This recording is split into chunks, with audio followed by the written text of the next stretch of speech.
Class बेटा आज maths में हम त्रिकोणमिति के कुछ अनुप्रयोग के बारे में पढ़ेंगे। जैसा कि हमने इससे पिछले चैप्टर में जो है त्रिकोणमिति अनुपातों के बारे में पढ़ा था, आज हम इसके बारे में पढ़ेंगे। इसमें त्रिकोणमिति के कुछ अनुप्रयोग, ठीक है। इसमें क्या होता है, हाइट एंड डिस्टेंस इसको बोलते हैं। जैसे हमने आसपास के जीवन से जुड़ा होता है, कह रहा त्रिकोणमिति एक प्राचीनतम विषय है जिसका अध्ययन पूरे जगत के विद्वान करते आए हैं। जैसा कि हम अध्याय 8 में बता चुके हैं, त्रिकोणमिति का आविष्कार इस बात को ध्यान में रखकर किया गया है कि इसकी खगोलिकी में आवश्यकता पड़ती है। तब से आज तक खगोलविद इसका प्रयोग पृथ्वी से ग्रहों और तारों की दूरियां परिकलित करने में, अर्थात पृथ्वी से तारे और ग्रह कितनी दूरी पर स्थित हैं, इसको ज्ञात करने के लिए त्रिकोणमिति का ही क्या करते हैं, प्रयोग करते हैं। त्रिकोणमिति का प्रयोग भूगोल और नौचालन में किया जाता है। त्रिकोणमिति के ज्ञान का प्रयोग मानचित्र बनाने और देशांतर और अक्षांश के सापेक्ष एक द्वीप की स्थिति ज्ञात करने में की जाती है, ठीक है। अब त्रिकोणमिति बेटा देखो, आप लोगों का केवल 10th क्लास में नहीं है, ये आपका 11th 12th और आगे क्लासेस में भी काम आता है। अगर आप लोग कोई कंपटीशन वगैरह भी देते हैं उसमें भी इसका प्रयोग किया जाता है। तो इस चैप्टर में बहुत अच्छा क्वेश्चन है इसमें, और थोड़ा सा आप लोगों को ध्यान देना है कि कैसे हम इस क्वेश्चन को करने हैं। और हाइट एंड डिस्टेंस हम इसको बोलते हैं, ऊंचाई और दूरी से रिलेटेड क्वेश्चंस हैं। यानी कि जब इसमें दो प्रकार के कोण बनते हैं, एक उन्नयन कोण बनता है और एक क्या बनता है, अवनमन कोण बनता है, ठीक है। तो उन्नयन कोण कब बनता है, जब व्यक्ति आपका नीचे होगा और नीचे से ऊपर की ओर देख रहा होगा, अर्थात उसकी दृष्टि नीचे से कहाँ की ओर होगी, ऊपर की ओर। यानी कि कोई चीज़ ऊपर होगी स्थित, उस पर देख, और व्यक्ति कहाँ खड़ा है, नीचे खड़ा है। तो इन दोनों के बीच जो आपकी कोण बनेगा उसी को हम क्या बोलते हैं, उन्नयन कोण कहते हैं, ठीक है। यहाँ पर लिखा है, इस आकृति में छात्र की आँख से मीनार के शिखर तक खींची गई रेखा AC को दृष्टि रेखा कहा जाता है। छात्र मीनार के शिखर की ओर देख रहा है। दृष्टि रेखा और क्षैतिज रेखा से बने कोण BAC को छात्र की आँख से मीनार के शिखर का उन्नयन कोण कहा जाता है, ठीक है। और अगर छात्र आपका यहाँ खड़ा है ऊपर टॉप में और वस्तु का है नीचे है, तो ऊपर से जब नीचे की ओर देखेगा तो उस समय हमारा कौन सा कोण बनेगा, अवनमन कोण बनेगा, ठीक है। उन्नयन कोण के लिए क्या होता है, छात्र यानी कि व्यक्ति कहाँ पर खड़ा होगा, नीचे खड़ा होगा, और वस्तु कहाँ होगी आपकी, ऊपर स्थित होगी, ठीक है। तो छात्र और वस्तु के बीच की आँख के बीच में जो कोण बनेगा उसी को हम क्या बोलते हैं, उन्नयन कोण कहते हैं, ठीक है। और ये जो यहाँ से यहाँ तक की दूरी होगी क्या कहलाती है, क्षैतिज दूरी कहलाती है।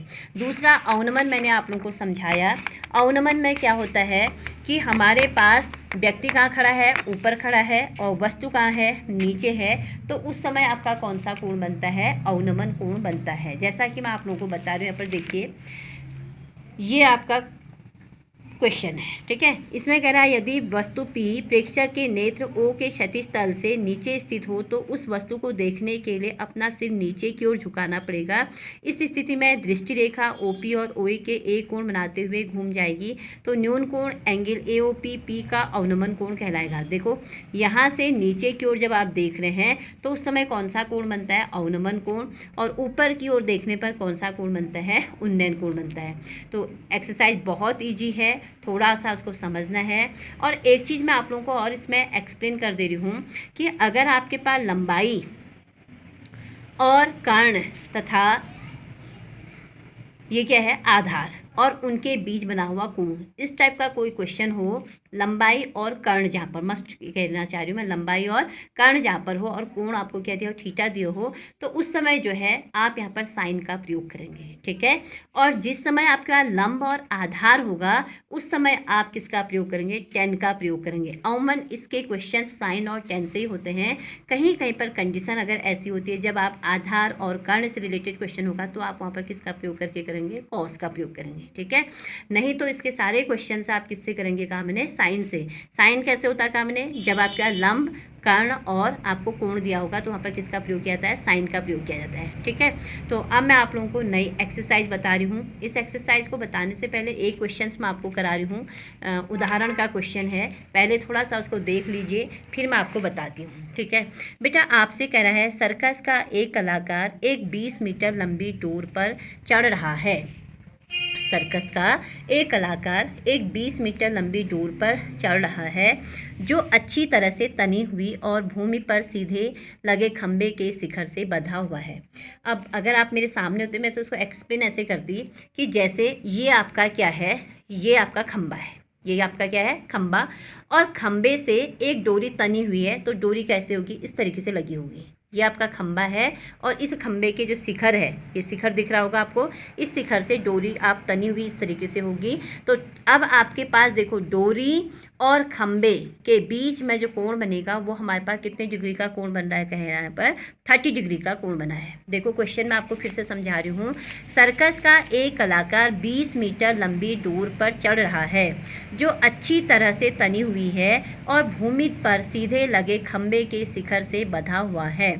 यदि भूमि स्तर के साथ डोर द्वारा बनाया गया कोण 30 डिग्री का हो तो खंबे की ऊंचाई ज्ञात कीजिए, कह रहा है। क्वेश्चन देखिए बहुत इजी क्वेश्चन है, थोड़ा सा इसको समझना है। फिर से मैं आप लोगों को एक्सप्लेन भी कर रही हूँ, बताते भी रह रही हूँ। क्वेश्चन देखिए, सर्कस का एक कलाकार 20 मीटर लंबी डोर पर चढ़ रहा है जो अच्छी तरह से तनी हुई है और भूमि पर सीधे लगे खंबे के शिखर से बंधा हुआ है। तो ये आपका क्या है, ये खंबा है, ठीक हो गया। इस खंबे से ये भूमि पर स्थित खड़ा एक सीधा क्या है, खंबा है, इससे एक डोरी तनी हुई है और इस डोरी की लंबाई उसने आपको दे रखी है। डोरी और खंबे के बीच पर जो उन्नयन कोण बन रहा है, कह रहा है देखो यहाँ पर, यदि भूमि स्तर के साथ डोर द्वारा बनाया गया कोण 30 डिग्री का हो तो खंबे की ऊंचाई ज्ञात कीजिए। यानी कि ये हमारे पास खंबा है, हमने इसको ए माना और इसको क्या माना, बी। इस खंबे की ऊंचाई हमको मालूम नहीं है, लेकिन जो डोरी तनी हुई है इस डोरी की ऊंचाई उसने हमको दी है और वो भी कितनी दे रखी है, कह रहा है यहाँ पर देखिए 20 मीटर लंबी डोरी है, तो यहाँ पर 20 मीटर इसको लिखेंगे, ठीक है। और इसके साथ बना हुआ जो कोण है वो थीटा ना होगा, यहाँ पर कितने डिग्री का दे रखा उसने हमको, 30 डिग्री का। तो देखो क्वेश्चन कितना इजी है, उन्नयन कोण व अवनमन कोण से संबंधित क्वेश्चन है। ये हेडिंग है आपकी, ठीक। और क्वेश्चन का स्टार्टिंग यहाँ पर से मैं सॉल्यूशन बता रही हूँ आप लोगों को, ठीक है बेटा। तो देखो आपसे कह रहा है ये आपके खंबे की लंबाई हो गई, यानी कि आपको क्या निकालना है, यहाँ पर एल निकालना है, लंबाई ज्ञात करनी है। कारण आपको दिया है और उनके बीच का कोण दिया है। अभी जैसा कि मैंने आपको बोला कि लंब, कर्ण और कोण जहाँ पर होगा वहाँ पर आप साइन का प्रयोग करेंगे। आ गई बात समझ में? तो हम यहाँ पर किसका प्रयोग करेंगे, कहा मैंने, साइन का, ठीक। तो अब हमारे पास इसका नाम ए, इसका नाम बी और इसका नाम मैंने क्या ले लिया, सी। तो ए सी रस्सी है, ठीक, और जिसकी लंबाई कितनी दी है उसने हमको, ए सी बराबर कितना दे रखा है, 20 सेंटीमीटर, ठीक है। और ए बी जो है, ए बी एक खंबा है, ठीक, और जिसकी ऊंचाई हमने क्या मान लिया, पर ऊंचाई ए बी बराबर हमने क्या मान लिया, एच मान लिया, ठीक। बहुत इजी क्वेश्चन है, थोड़ा सा समझना है, समझ लोगे तो कोई प्रॉब्लम नहीं है, ठीक है। तो अब उसके बाद हमसे कह रहा है और इनके बीच का जो एंगल दे रखा है वो एंगल यहाँ पर बन रहा है, कहाँ पर, सी पर बन रहा है। तो आप एंगल सी बराबर यहाँ पर क्या लिखेंगे, एंगल सी बराबर 30 डिग्री। फिर बता रही हूँ मैं एक बार, लंब और कर्ण जहाँ पर दिया हो और कोण दिया हो तो वहाँ पर किसका प्रयोग करते हैं, कहा मैंने, साइन का। तो समकोण त्रिभुज ए बी सी में क्या आ जाएगा, साइन थीटा बराबर लंब बटे क्या होता है, कर्ण, ठीक है। तो साइन थीटा आपके पास यहाँ पर कितना दिया है, 30 डिग्री। लंब आपको देखिए चित्र में क्या दे रखा है, ए बी दिया है, ए बी अपॉन कर्ण आपको क्या दे रखा है, ए सी। तो आपके पास साइन 30 की वैल्यू याद होगी, मैंने आप लोगों को बताया था कैसे निकालते हैं। तो साइन 30 की वैल्यू कितनी हो गई यहाँ पर, 1/2। ए बी उसने हमको नहीं दिया, हमने एच माना है, और ए सी हमें कितना दिया है, 20। तो अपॉन में 20 था, इधर कहाँ जाएगा, इसके साथ इंटू हो जाएगा। तो 1/2 इंटू 20 इक्वल एच। तो 2 से इसको डिवाइड कीजिए, कितनी बार होगा, 10 बार। तो एच इक्वल कितना आ जाएगा यहाँ पर, 10 मीटर। बहुत ईजी क्वेश्चन है, शायद मैं सोचती हूँ कि आप लोगों को ये क्वेश्चंस में कोई प्रॉब्लम नहीं हो रही होगी। अगर नहीं आया समझ में तो आप मुझसे दोबारा पूछ सकते हैं, ठीक है। तो इस तरीके से ये क्वेश्चंस करने हैं बेटा। मैं अगर आप लोगों को एक क्वेश्चन बता रही हूँ तो क्योंकि यहाँ पर 6 नंबर का क्वेश्चन आता है यहाँ से एग्जाम में, तो अगर मैं आपको एक क्वेश्चन बता रही हूँ तो घर पर आप 2 या 3 क्वेश्चन कीजिए, ठीक। ये आपकी बुक का भी क्वेश्चन फर्स्ट ये भी यही है 9.1 में। और सेकेंड क्वेश्चन कह रहा है आंधी आने से एक पेड़ टूट जाता है और टूटा हुआ भाग इस तरह मुड़ जाता है कि पेड़ का शिखर जमीन को छूने लगता है। क्वेश्चन दिया है, देखिए, आंधी आने से एक पेड़ टूट जाता है और टूटा हुआ भाग इस तरह मुड़ जाता है कि पेड़ का शिखर जमीन को छूने लगता है और इसके साथ 30 डिग्री का कोण बनाता है। तो पेड़ के पाद बिंदु की दूरी जहाँ पेड़ का शिखर जमीन को छूता है 8 मीटर है। पेड़ की ऊंचाई ज्ञात कीजिए कह रहा है, ठीक है। तो ये क्वेश्चंस मैं आपको बता रही हूँ, थोड़ा सा देखिए मैं कैसे बता रही हूँ।